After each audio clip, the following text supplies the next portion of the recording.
बऱ्याचदा आपण बघतो की जेव्हा फॉरेन टुरिस्ट आणि हा सगळा सगळा विषय होतो किंवा आपली माणसं जेव्हा फॉरेनमध्ये जातात जरा स्वच्छता पाहत असतात, आपल्याकडे स्वच्छतागृह तितकेसे हायजिनिक नसतात हे असं पाहण्यात येतं. मग त्यासाठी म्हणून आपले काय प्रयत्न चालले आहेत आणि चांगले हॉटेल्स अफोर्डेबल प्राइसमध्ये, परवडणाऱ्या प्राइसमध्ये देखील उपलब्ध हवे यासाठी म्हणून काय केलं जात आहे? मला असं वाटतं की जे पर्यटक आहेत ज्यांना थोडंसं लक्झुरियस हवे आहेत त्यांच्यासाठी काही एक वेगळी तरतूद करणं आवश्यक आहे आणि जो आपला महाराष्ट्रातला जो क्राऊड आहे त्याच्यासाठी म्हणून देखील एक असं त्याच्याही खिशाला परवडेल अशा पद्धतीनं हा असा मेळ जो आहे तो तुम्ही कसा घालाल या येत्या काळामध्ये?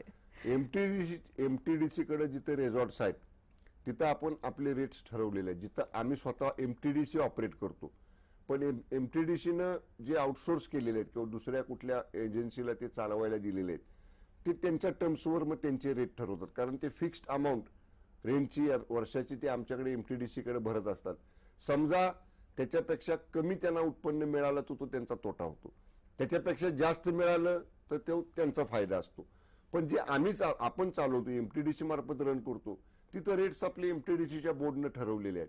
त्यामुळे ते बऱ्यापैकी सबसिडाइज रेट्समध्येच असतात. उलट असा अनुभव आपल्याला आहे की अनेक ठिकाणी एमटीडीसीच्या रिसॉर्टचं बुकिंग सीझनल पिरियडमध्ये 2-2 महिने आधी पॅक झालेलं असते. म्हणजे आधी समजा उद्या मी एमटीडीसीचा चेअरमन आहे, पर्यटन मंत्री आहे आणि मला आज चांगल्या पीक सीझनमध्ये वाटलं की एखाद्या चांगल्या रिसॉर्टला एमटीडीसीच्या जावं आणि ते बुकिंग जर रिझॉर्ट फुल असेल तर ऑनलाईन बुकिंग आहे, आम्हाला सुद्धा ते मिळत नाही. म्हणजे एवढं सिस्टमॅटिक आपली ती पद्धत आहे.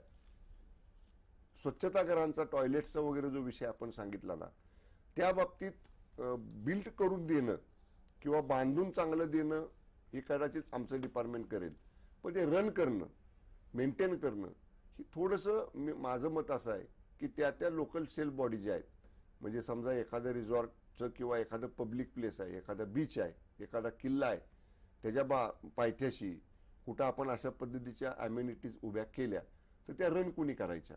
एक ते एमटीडीसीनं त्याला आउटसोर्सिंग केलं पाहिजे आणि वर्षाचं कॉन्ट्रॅक्ट दिलं पाहिजे. त्यापेक्षा लोकल सेल बॉडीने जर ती जबाबदारी घेतली, ग्रामपंचायत हद्दीत असेल तर ग्रामपंचायत, नगरपालिका असेल तर नगरपालिका, आणि त्यांनी त्याचा मेंटेनन्स करावा. बिल्ड करणं सुद्धा ना मॅडम, सगळ्याच गोष्टी एमटीडीसीनं कराव्यात, डायरेक्टर टुरिझमनं कराव्यात यापेक्षा बघा आपल्याला जिल्ह्यामध्ये अनेक योजना किंवा अनेक फंड्स आहेत.